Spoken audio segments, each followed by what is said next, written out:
बोलिए श्री लक्ष्मी नारायण भगवान की जय। भक्तों, आज हम चैत्र शुक्ल कामदा एकादशी की व्रत कथा सुनेंगे। धर्मराज युधिष्ठिर बोले, हे भगवान, मैं आपको कोटि कोटि प्रणाम करता हूँ और निवेदन करता हूँ कि अब आप कृपा करके चैत्र मास के शुक्ल पक्ष की एकादशी का महात्म्य कहिए। श्री कृष्ण भगवान बोले, हे राजन, यही प्रश्न एक समय राजा दिलीप ने गुरु वशिष्ठ से किया था। राजा दिलीप ने पूछा, गुरुदेव, चैत्र मास के शुक्ल पक्ष की एकादशी का क्या नाम है? इसमें किस देवता की पूजा होती है तथा इसकी विधि क्या है, सो कहिए। महर्षि वशिष्ठ जी बोले, हे राजन, चैत्र मास के शुक्ल पक्ष की एकादशी का नाम है कामदा। यह मनुष्य के सब पापों को नष्ट करती है। इसके व्रत को करने वाले से पुत्र की प्राप्ति होती है और कुयोनि छूट जाती है तथा अंत में स्वर्ग की प्राप्ति होती है। श्री कृष्ण बोले, हे धर्मराज, जो समाधान महर्षि वशिष्ठ जी ने किया था वो मैं तुमसे कहता हूँ। प्राचीन काल में रत्नपुर नामक एक नगर था। वहाँ पर अनेक ऐश्वर्य से युक्त ऐश्वर्यशाली राजा पुंडरीक राज्य करता था। रत्नपुर नगर में अनेक अप्सरा, गंधर्व तथा किन्नर वास करते थे। उसकी सभा में गंधर्व गान करते थे, अप्सराएं नृत्य करती थीं। उनमें ललिता और ललिता नाम के स्त्री पुरुष अत्यंत वैभवशाली भवन में निवास करते हुए विहार करते थे। उन दोनों में अत्यंत स्नेह था, यहाँ तक कि अलग अलग हो जाने पर दोनों व्याकुल हो जाते थे। एक समय राजा पुंडरीक गंधर्वों सहित एक सभा में क्रीड़ा कर रहे थे। उस सभा में अन्य गंधर्वों के साथ ललित भी गायन कर रहा था। उसकी प्रियतमा ललिता उस समय सभा में उपस्थित नहीं थी। गाते गाते उसको अपनी प्रियतमा ललिता का ध्यान आ गया और उसके ध्यान में स्वर भंग होने के कारण गाने का स्वरूप बिगड़ गया। वह अशुद्ध गाना गाने लगा। ललित के मन का भाव जानकर नागराज कारकोर ने पद भंग होने का कारण राजा से कह दिया। तब पुंडरीक ने क्रोधपूर्वक कहा, तू मेरे सामने गाता हुआ अपनी स्त्री का स्मरण कर रहा है, अतः तू कच्चा मांस और मनुष्य को खाने वाला राक्षस बनकर अपने किए कर्म का फल भोगेगा। पुंडरीक के शाप से ललित उसी क्षण महाकाय विकराल राक्षस बन गया। उसका शरीर 8 योजन का हो गया। उसका मुख अत्यंत भयंकर, नेत्र सूर्य चंद्रमा की तरह प्रदीप्त तथा मुख से अग्नि निकलने लगी। उसकी नाक पर्वत की कंदरा के समान विशाल हो गई और गर्दन पर्वत के समान लगने लगी। सिर के बाल पर्वतों पर खड़े वृक्षों के समान लगने लगे तथा भुजाएं अत्यंत लंबी हो गई। उसके मुख से दुर्गंध निकलने लगी। इस प्रकार राक्षस होकर वह अनेक प्रकार के दुख भोगने लगा।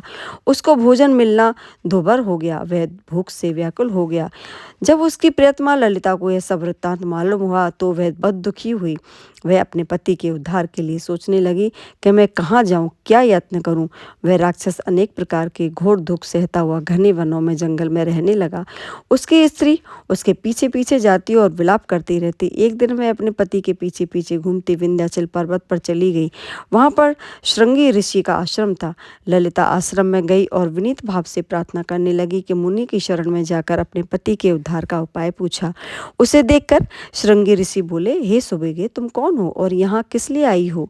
ललिता बोली, हे मुनि, मेरा नाम ललिता है। मैं राजा पुंडरीक के शाप से मेरा पति विशाल का भयानक राक्षस हो गया है। इसका मुझको भारी दुख है। आप राक्षस योनि से छुटने का कोई उपाय बतलाइए जिससे कि उनका उद्धार हो। श्रृंगी ऋषि बोले, हे गंधर्व कन्या, चैत्र शुक्ल एकादशी आने वाली है जिसका नाम कामदा एकादशी है। उसका व्रत करने से मनुष्य के सभी पाप कार्य सिद्ध हो जाते हैं। यदि तुम कामदा एकादशी का व्रत करो और उसका पुण्य फल अपने पति को अर्पण कर दो तो वह शीघ्र ही राक्षस योनि से मुक्त हो जाएंगे और राजा का श्राप भी शांत हो जाएगा।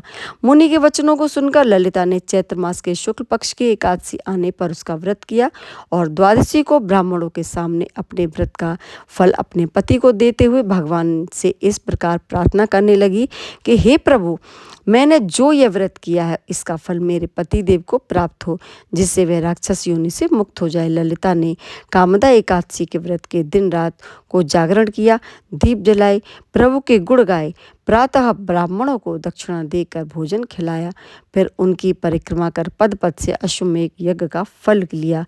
ब्राह्मणों के सामने पति के अर्पण संकल्प कर दिया। एकादशी का फल देते ही उसका पति राक्षस योनि से छूट गया और अपने पुराने स्वरूप को प्राप्त हुआ। फिर अनेक सुंदर वस्त्राभूषण से युक्त होकर ललिता के साथ विहार करने लगा।